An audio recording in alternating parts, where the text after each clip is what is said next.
Mahigpit na sinusubaybayan ng mga kawani ng gobyerno ang balita sa kontrobersya kaugnay sa pondo ng Senado. Kung ikukumpara kasi sa mga empleyado ng Senado, di hamak na mas kaunti ang natatanggap na benepisyo ng ibang government employee. Balitang hatid ni Sandra Aguinaldo. Siya si Rosemary Lumibaw, isang division head ng Department of Agrarian Reform.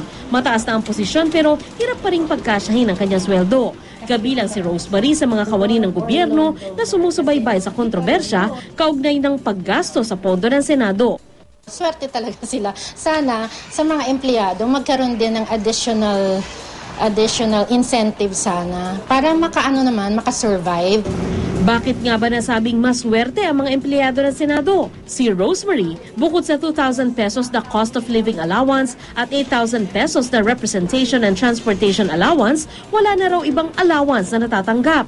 Pero sa Commission on Audit Report para sa taong 2011, ang mga kawani ng Senado, mahaba-haba ang listahan ng bonus at allowance na hindi natatanggap ng ibang empleyado ng gobyerno. At hindi rin daw kinaltasan ng tax. Ilang halimbawa lamang dito, ang food subsidy na 500 pesos a month at grocery allowance na 8,000 a month.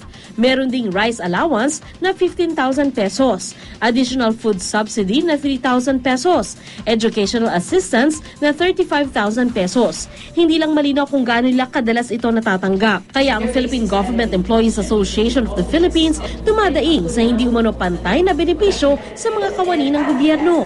The majority of the public servants right now are really having a hard time regarding their salaries and the increases in their benefits. Lately, parang nababawasan pa yung benefits nila. So kung ano yung natatanggap nila before, because of the recent issuances made by the DBM, nababawasan pa ito. Kinuha namin ang panig ni Senador Panfilo Lacson, chairman ng Senate Committee on Accounts, tungkol sa bagay na ito. Pero sabi niya, only the COA chair is authorized to speak. Sandra Aguinaldo, GMA News.